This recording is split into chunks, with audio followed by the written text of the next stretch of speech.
திருமறை நேரம் Bible Hour presented by the National Bible College. கிறிஸ்துவின் சபையார் உங்களை வாழ்த்துகிறார்கள். Satellite Bible School. வணக்க நேயர்களே, அன்பு தமிழ் சொந்தங்களே, கிறிஸ்துவுடன் சகோதர சகோதரிகளே, இயேசு கிறிஸ்துவ நாமத்தினாலே உங்களை வாழ்த்தி மீண்டும் இந்த நிகழ்ச்சிக்கு உங்களை வரவேற்பதில் மிகுந்த மகிழ்ச்சி. தொடர்ந்து நாம் The New Testament Miracles, அதாவது புதிய ஏற்பாட்டு அற்புதங்களை குறித்து தொடர்ந்து நாம் படித்துக் கொண்டு வருகிறோம். அதன் தொடர்ச்சியாக இன்றைய நாளிலே இரண்டாவது பாடமாக மார்க் எழுதின சுவிசேஷம் அதிகாரம் 9 வசனங்கள் 14 முதல் 29 வரைக்கும் இருக்கிற பகுதி.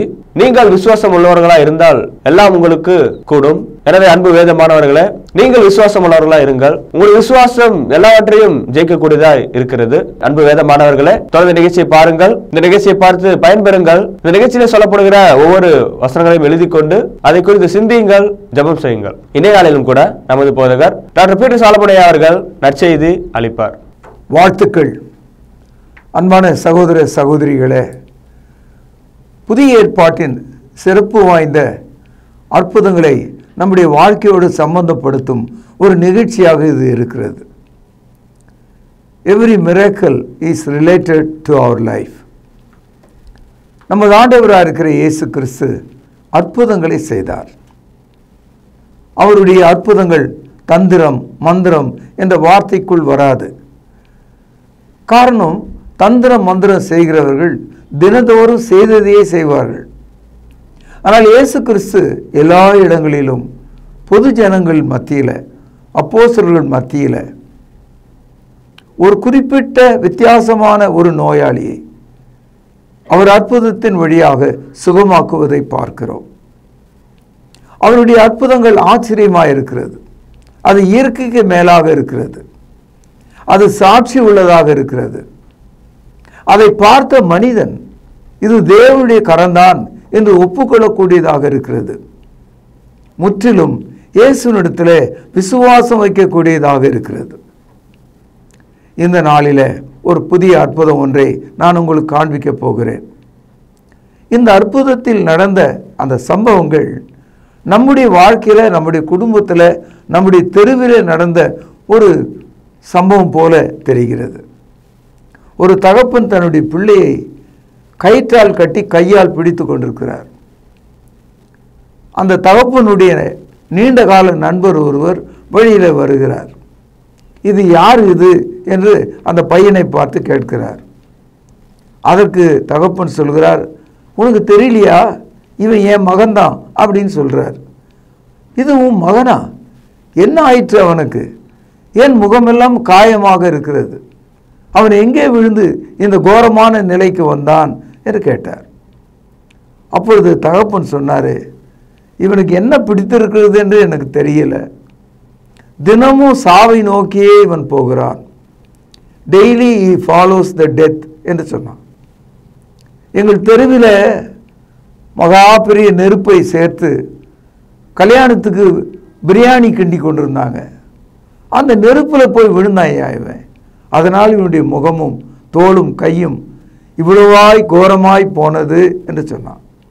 அது மட்டுமல்ல, எங்கே குட்டை குளம் கணத்தை பார்த்தாலும் அது உள்ள விழுந்துடுறான்.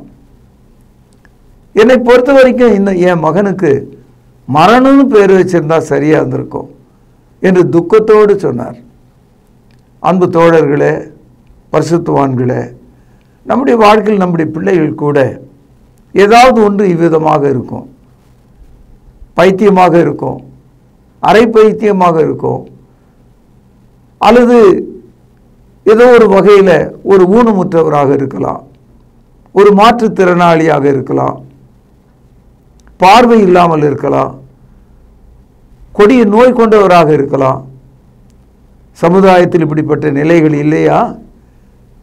என் அன்பு தோழர்களே, இயேசு கிறிஸ்துவை இப்படிப்பட்ட ஒரு பையனை கையில் பிடித்து கொண்டு ஒரு மனிதன் சந்திக்கிறான்.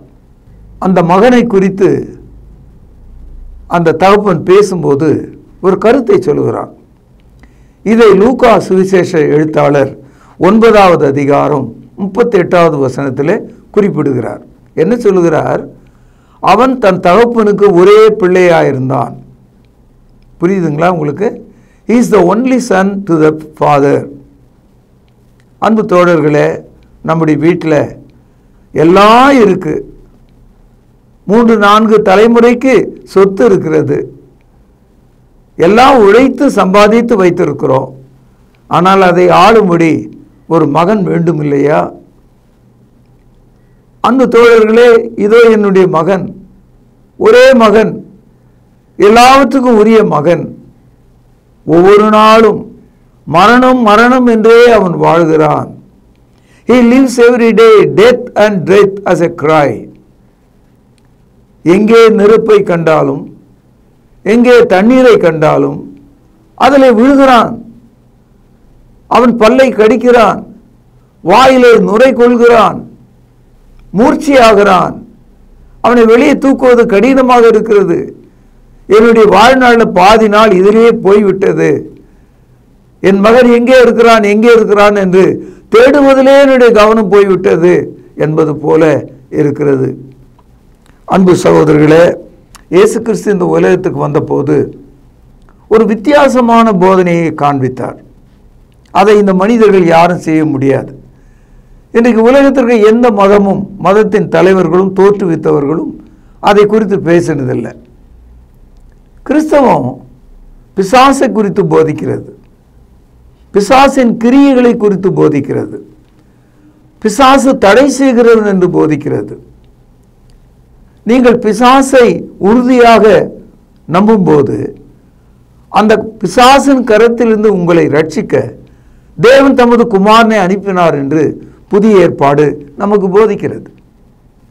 In order to destroy the power of Satan, God sent his only son.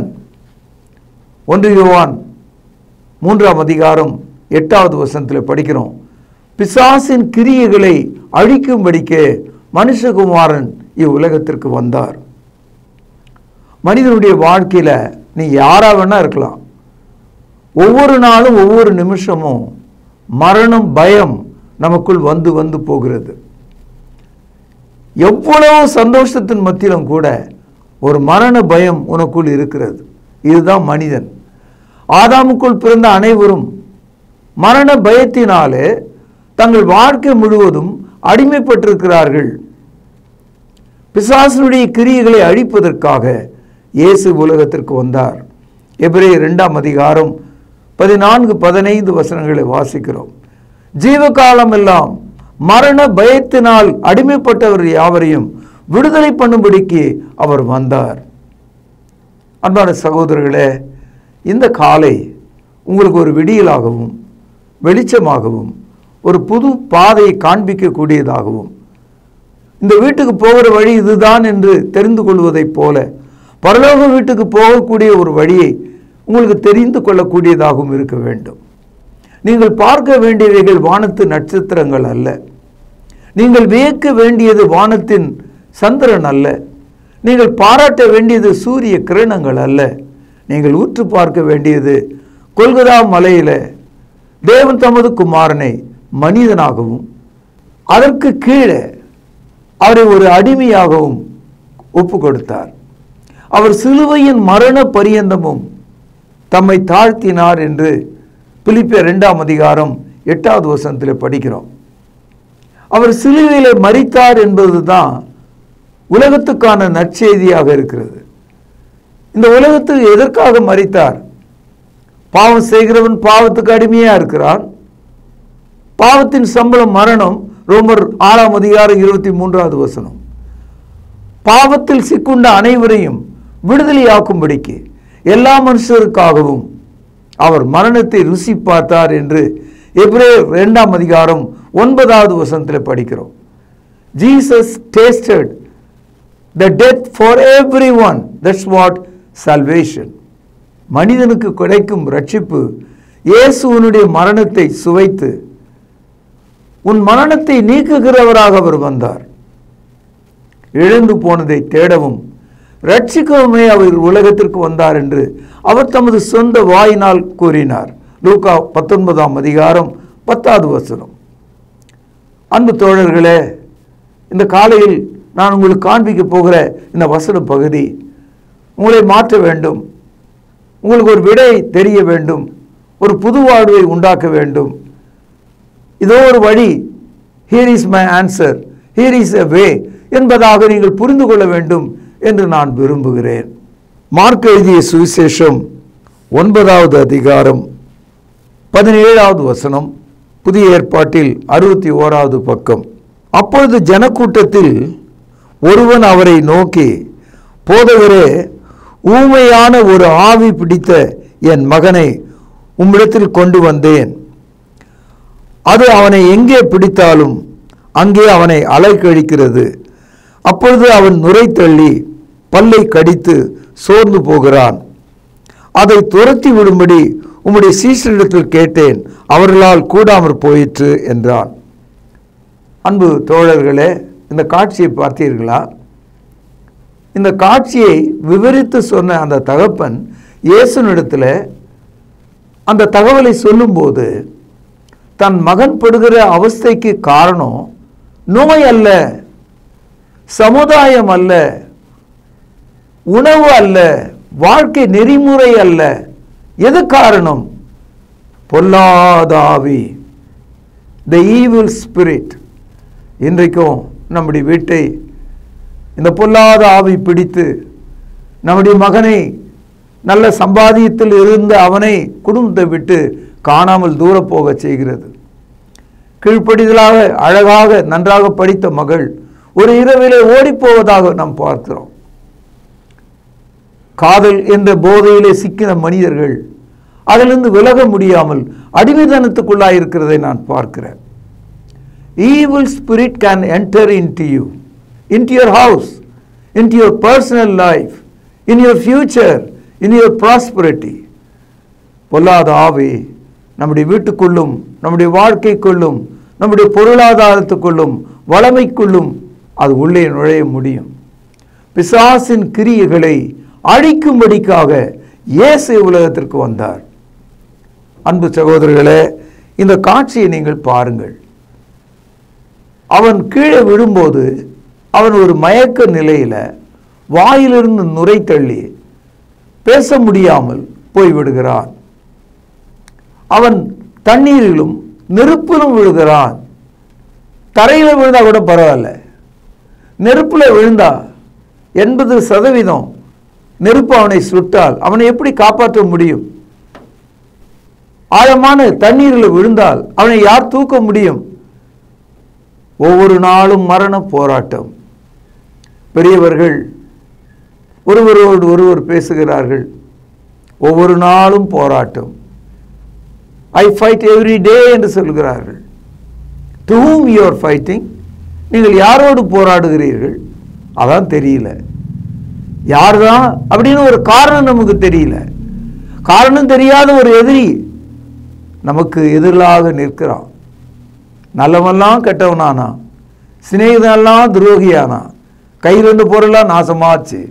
சாத்தான் உங்களை கரைக்கிறான், உங்களை வெறுக்க செய்கிறான், நட்பை விட்டு பிரிக்கிறான், நம்பினதை கெடுக்கிறான். சாத்தானுடைய வேலை இதுதான். யோபு என்ற ஒரு புத்தகம், 42 அதிகாரங்கள். முதல் அதிகாரத்தில் நீங்க படிச்சீங்கன்னா யோபுவுக்கு அற்புதமான 3 பெண்களும் 7 பையன்களும் இருந்தாங்க. ஏராளமான மிருக ஜீவன்கள் இருந்தது, வேலைக்காரர்கள் இருந்தாங்க. ஒரே நாளில் அனைத்தும் அவனை விட்டு போனது. பிள்ளைகள் செத்து போனாங்க. மீதமாக இருக்கிறது ஒரு மனைவி மட்டுமே. யோபனுடைய உச்சந்தலை முதல் உள்ளங்கால் மட்டும் கொடிய பருக்கள் வந்து சீழ் உடைந்து அது உடலெல்லாம் இறங்கி வந்ததனால அவன் சாம்பலில் போய் ஒரு நாயை போல புரண்டு கொண்டிருந்தான். இது என்ன வியாதி? ஏன் இது வந்தது? இதற்கு என்ன காரணம்? பிசாசு. பிசாசின் கிரியைகள் அழிக்கப்பட வேண்டும். என் அன்பு சகோதரனே, இன்னைக்கும் கூட இயேசுவண்டை வருகிற மக்கள் அவர் சிந்திய ரத்தத்துக்கு முன்னால தங்களுடைய தேவையை பார்க்கிறாங்க, தங்களுடைய சூழலை பார்க்கிறாங்க. உன்னை பிடித்திருக்கிற இந்த பொல்லாத ஆவியிலிருந்து நீ விடுதலையாக வேண்டுமானால் இயேசுவண்டை வர வேண்டும். ஜீவனுள்ள ஆண்டவராய் இருக்கிற இயேசுவண்டை வர வேண்டும். அவருடைய முதுகிலே நீங்கள் காப்பாற்றப்பட வேண்டும். அவருடைய தழும்புகளால் நீங்கள் குணமாக வேண்டும். 1 பேதுரு 2 அதிகாரம் 24வது வசனம். இப்பொழுது 21வது வசனம். அவர் அவனுடைய தகப்பனை நோக்கி, இது இவனுக்கு உண்டாகி எவ்வளவு காலமாயிற்று என்று கேட்டார். அதற்கு அவன், சிறு வயது முதற்கொண்டே உண்டாயிருக்கிறது. மறுபடியும் இங்கே சிறு வயது என்பது 4, 5, 6 வயது சொல்லலாம். ஆனால் இயேசுவை சந்தித்த போது நிச்சயமாக அவனுக்கு ஒரு 30 வயது இருந்திருக்கலாம். கடந்த 25 ஆண்டுகளாக தகப்பன் இரவும் பகலும் அவனை காப்பாற்றி கொண்டிருக்கிறான். சிறு வயது முதல் இது உண்டாயிருக்கிறது என்று சொன்னான். கூடுதலாக ஒரு தகவலை சொன்னான். நீங்கள் இந்த வசனத்தை படிச்சீங்கன்னா ரொம்ப ஆச்சரியப்படுவீங்க. நீங்கள் ஒரு ஸ்டோரி மாதிரி இதை கேட்கக்கூடாது. அதாவது அவன் நெருப்பில் விழுந்தான், அவன் தண்ணீரில் விழுந்தான், அது எப்போவுமே நடக்கிற ஒரு விஷயந்தான் அப்படின்னு நீங்கள் நினைக்காதீங்க. ஒவ்வொரு முறையும் அவன் தண்ணீரில் விழும்போதும், ஒவ்வொரு முறையும் அவன் நெருப்பில் விழும்போதும், ஆல்மோஸ்ட் இஸ் டெட், அவன் மரித்தவனைப் போல காணப்பட்டானாம். பாருங்கள் 22வது வசனம். இவனை கொல்லும்படிக்கு அது அநேக தரம் தீயிலும் தண்ணீரிலும் தள்ளிற்று. இந்த இடத்துல கொல்லும்படிக்கு, டு கில். இரண்டாவது, இவனையே போய் விழுறானா நெருப்புல தண்ணியில அப்படின்னு கேட்டா இல்ல, பிசாசு இவனை தள்ளுகிறதாம்.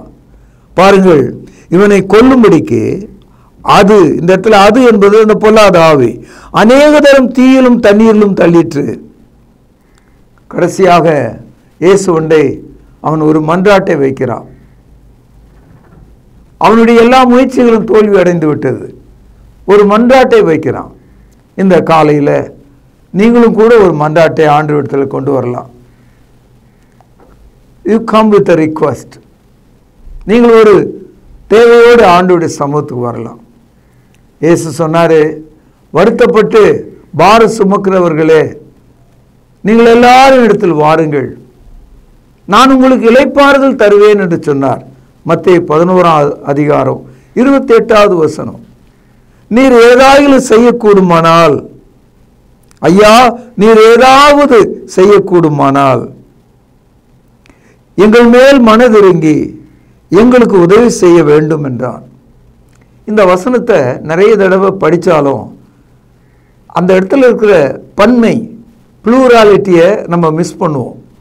தகப்பன் தன் மகனுக்கு உதவி செய்யும்படி சொல்கிறானா, அல்லது தகப்பனுக்கும் மகனுக்கும் சேர்ந்து உதவி செய்யும்படி சொல்கிறானா?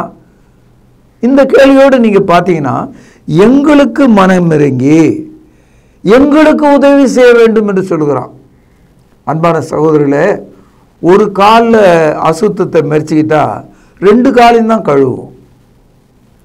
இதான மனிதன் இயல்பு. நகம் வெட்டுற மாதிரி ஒரு விஷயத்தை தனியாக வெட்டி எடுக்க முடியாது. ஒரு விரலில் நகத்தை வெட்டினா 5 விரலையும் சேர்த்து நகம் முழுவதும் வெட்டி எறிய வேண்டும். நீயும் உன்னுடைய வீட்டாரும் ரட்சிக்கப்பட வேண்டும். நீங்கள் மட்டும் ஆண்டவருடைய பிள்ளையா இருந்தால் என்ன பயன்? உன் குடும்பம் ரட்சிக்கப்பட வேண்டும்.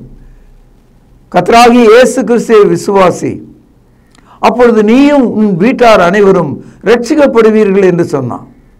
அப்போஸ்தலர் நடபடிகள் 16வது அதிகாரம் 31வது வசனம். Believe the Lord Jesus Christ with all your house and you shall be saved. Christianity is a family religion. கிறிஸ்து என்பது ஒரு குடும்ப மார்க்கம். ஒருவனை சுகமாக்கினால் குடும்பமே சுகமாக வேண்டும். எப்பொழுதுமே கிறிஸ்தவம் ஒரு வீட்டுக்குள்ள அனைவரையும் சந்திக்கக்கூடியதாக இருக்கிறது. அநேக சமயத்தில் நம்முடைய வீடுகளில் மகள் மட்டும் கிறிஸ்துக்குள் இருப்பாள், மகன் மட்டும் கிறிஸ்துக்குள் இருப்பாள், மனைவி மட்டும் சபைக்கு போவாள். நீங்கள் பிசாசின் கோவிலாக வீட்டுக்குள் இருக்கும்போது ஒரு நீதிமான் உங்களோடு எப்படி வாசமா இருக்க முடியும்? உங்கள் முழு குடும்பமும் கிறிஸ்துவண்டை திரும்ப வேண்டும். மனம் திரும்புங்கள். அறியாமல் உள்ள காலங்களை தேவன் காணாதவர் போல் இருந்தார். இப்பொழுது எங்கும் உள்ள மனுஷரும் ரட்சிக்கப்பட வேண்டும் என்று அவர் விருப்பம் உள்ளவராயிருக்கிறார். அதனால் என் அன்பு தோழர்களே, இந்த மனிதனுடைய வார்த்தையை கவனிச்சிங்களா? எங்கள் மேல் இறங்கி, பன்மை, தகப்பனும் மகனும் சேர்ந்து சொல்றான், எங்களுக்கு உதவி செய்யும்.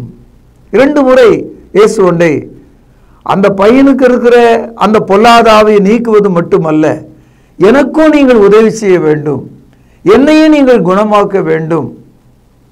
அன்பு தோழர்களே, இந்த காலையில் மெல்லிய இசைவான இந்த நற்செய்தி வீட்டுக்கு மூலையில் மேலே பார்த்தீங்கன்னா இந்த ஸ்பைடர் என்று சொல்லக்கூடிய 8 கால் பூச்சி ஒரு வலையை பின்னி இருக்கும். அந்த வலைக்கு இன்னொரு பேர் என்ன தெரியுங்களா?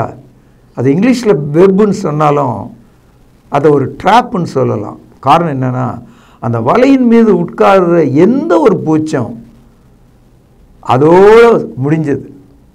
அது ஒரு கூடாக கீழே விழுமே தவிர உயிருள்ள ஒரு பூச்சியாக கீழே வரவே வராது. அதுபோல பிசாசானவன் நம்முடைய வீட்டில் ஒரு வெப், ஒரு வலையை உருவாக்கி இருக்கிறான். எங்களுக்கு இறங்கும் என்று அதனால தான் கேட்டான். என்னுடைய வீட்டுக்கு இறங்கும் ஆண்டவரே. இந்த காலையில் நீங்கள் அதைத்தான் கேட்க வேண்டும். அப்பொழுது இயேசு என்ன சொன்னார் பாருங்க, 23வது வசனம். இயேசு அவனை நோக்கி, நீ விசுவாசிக்க கூடுமானால் ஆகும், விசுவாசிக்கிறவனுக்கு எல்லாம் கூடும். இயேசு கிறிஸ்து இப்பொழுது பையனை பற்றி பேசாமல் தகப்பனை பற்றி பேசுகிறார். பையனை குறித்து இயேசு ஒன்றை சொன்ன அந்த தகப்பன் இடத்துல சொல்கிறார், நீ விசுவாசித்தால் நீயும் குணமாகலாம், உன் மகனும் குணமாகலாம். If thou believe, you shall also receive. நீ விசுவாசித்தால் அது உனக்கு கூடும் என்று சொன்னார். சகோதரர், இந்த இடத்துல நீங்களும் நானும், ஐயாவும் அம்மாவும், பெரியவர்களும், நம்முடைய வீட்டில் உள்ள புத்திசாலிகளும் மொத்தமாக அங்கே இருக்கிறத நீங்கள் பாருங்கள். விசுவாசிக்கிற மனிதர்களுக்கு கூடும். என் அன்பு தோழர்களே, அதுக்கு அவன் என்ன சொன்னான்? 24வது வசனம். உங்கள் கையில் ஒரு பேனா இருந்தால் அடிகோடு இட்டுக்கொள்ளுங்கள். உடனே பிள்ளையின் தகப்பன், விசுவாசிக்கிறேன் ஆண்டவரே, கவனிங்க, என் அவிசுவாசம் நீங்கும்படி உதவி செய்யும் என்று கண்ணீரோடு சத்தமிட்டு சொன்னான். 3 விஷயங்களை அவன் சொல்கிறான். நான் விசுவாசிக்கிறேன், ஆனால் என்னுடைய அவிசுவாசம் நீங்கும்படி கண்ணீரோடு உதவியை கேட்கிறான். நீ எப்பொழுதாவது வாழ்க்கையில் உன்னால் கூடாத விஷயங்களை, முடியாத காரியங்களை வெறும் பல்லோடு வாயோடு உதட்டோடு முடிகிற ஒரு ஜெபமாக செய்து விடாமல் கண்ணீரோடு அவருடைய பாதத்தை பிடித்து கொண்ட மக்களாக கண்ணீரோடு, ஆண்டவரே help me to overcome my unbelief, என் அவிசுவாசம் நீங்கும்படி. சகோதரர், நம்ம எல்லாருமே கேட்டால் நான் விசுவாசி, நான் இயேசுவை விசுவாசிக்கிறேன் அப்படி எல்லாரும் தான் சொல்கிறான். ஆனால் அது குறைவானது, அந்த விசுவாசம் போதுமானதாக இல்லை. எப்பொழுதாவது உன்னுடைய வாழ்க்கையில் என் அவிசுவாசம் நீங்கும்படி எனக்கு உதவி செய்யும் என்ற கேட்ட ஒரு காலம், நேரம், ஒரு சூழல் இருக்கிறதா? இன்றைக்கு நீங்கள் அதை செய்யுங்கள். இயேசு உங்களுக்கு உதவி செய்வார். இயேசு கிறிஸ்துவால் ஒரு அற்புதத்தையும் செய்ய முடியும், உங்கள் அவிசுவாசத்தையும் நீக்கவும் முடியும். விசுவாசிக்கிறவர்களுக்கு எல்லாம் கூடும் என்று சொல்கிறார். It's possible for all if you believe. போதுமான விசுவாசத்தை உங்கள் இருதயம் பெறும்படியாக கண்ணீரோடு மனம் திரும்புங்கள். 25வது வசனம். அப்பொழுது ஜனங்கள் கூட்டமாய் ஓடி வருகிறதை இயேசு கண்டு அந்த அசுத்த ஆவியை நோக்கி, ஊமையும் செவிடுமான ஆவியே, இவனை விட்டு புறப்பட்டு போ, இனி இவனுக்குள் போகாதே என்று நான் உனக்கு கட்டளையிடுகிறேன் என்று அதை அதட்டினார். சகோதரர்களே, இந்த வசனத்தை ஜீரணித்துக் கொள்ளுங்கள், புரிந்து கொள்ளுங்கள், விளங்கிக் கொள்ளுங்கள். ஏராளமான கூட்டம் ஒன்று பார்த்து கொண்டிருக்கிறது. நடுவிலே தகப்பன், அவன் கையில் அந்த மகன், எல்லாருக்கும் முன்னால அவர் பேசுகிறார். இயேசு வார்த்தையை பேசுகிறார். Jesus spoke the word of life. ஜீவ வார்த்தையை பேசுகிறார். பொல்லாத ஆவியே, இவனை விட்டு புறப்பட்டு போ, லீவ் ஹிம் என்று அவர் சொன்னார். சகோதரர்களே, இதை நீங்கள் எப்படி எடுத்துக்குவீங்க? நீங்கள் ஒரு மேஜிக் ஷோக்கு போங்க, 1 மாதம் உங்கள் ஊரில் நடக்கும். அதே வித்தையை தான் தினமும் காட்டுவான். ஆனால் அது மேஜிக், அது ஒரு தந்திரம், அவ்வளவுதான். ஆனால் இயேசு கிறிஸ்துவனுடைய வாழ்க்கையில் ஒவ்வொரு நாளும் அற்புதங்களாகவே இருக்கிறது. அது மக்கள் மத்தியிலே நடக்கிறது, பெற்றோர் மத்தியிலே நடக்கிறது, சீஷர்கள் மத்தியிலே நடக்கிறது, மக்கள் அதை பார்க்கிறார்கள். அதனால்தான் இயேசு கிறிஸ்துவை அற்புதமானவர் என்று நாம் சொல்கிறோம். We call Jesus wonderful.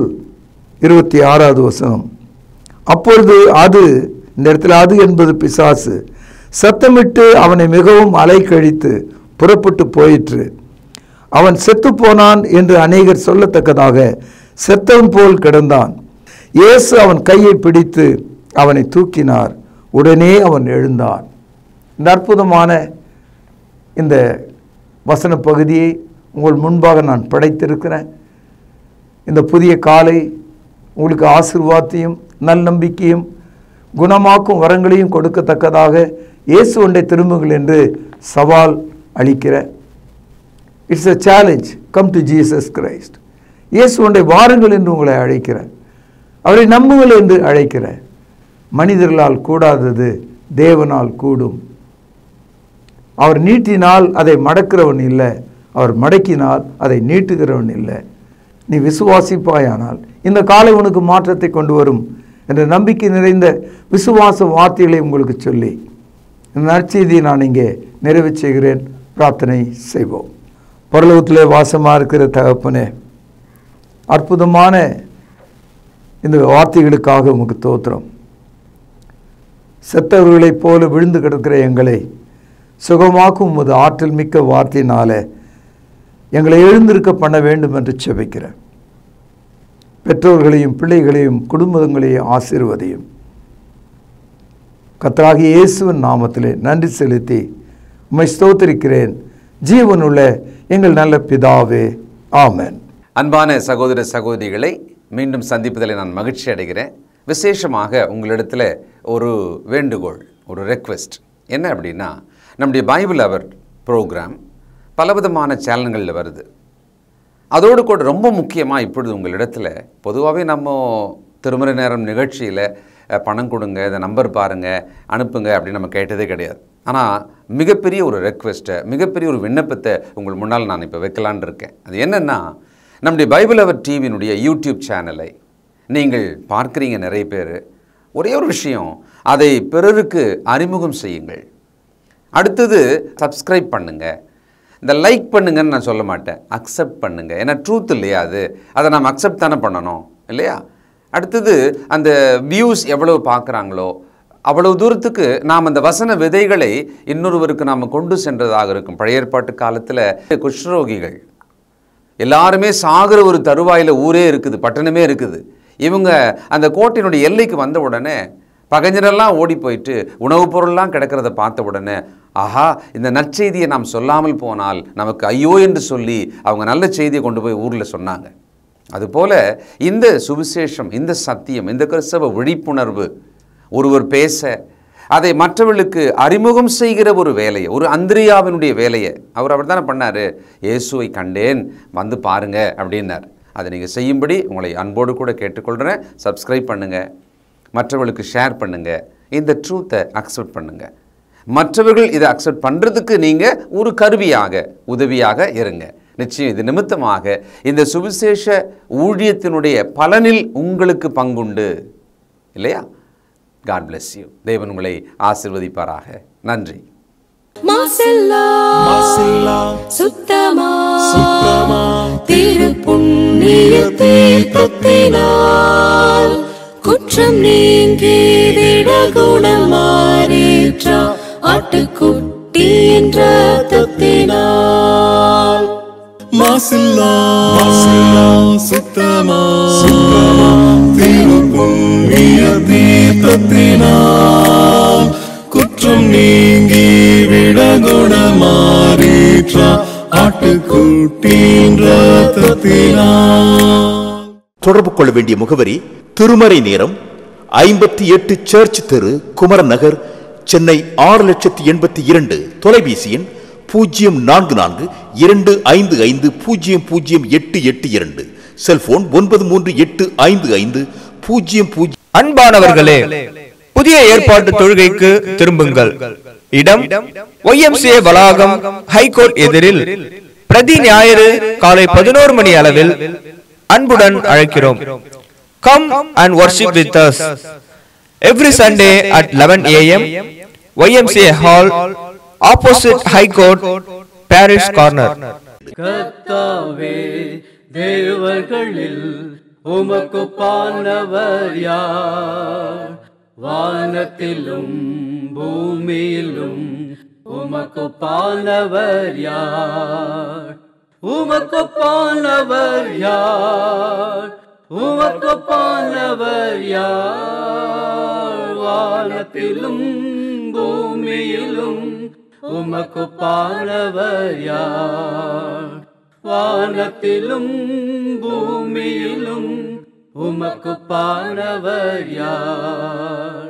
தொடர்பு கொள்ள வேண்டிய முகவரி: திருமறை நேரம், 58 சர்ச் தெரு, குமரன் நகர், சென்னை 6,82,000. தொலைபேசி எண் 044255008882. செல்போன் 9385500882.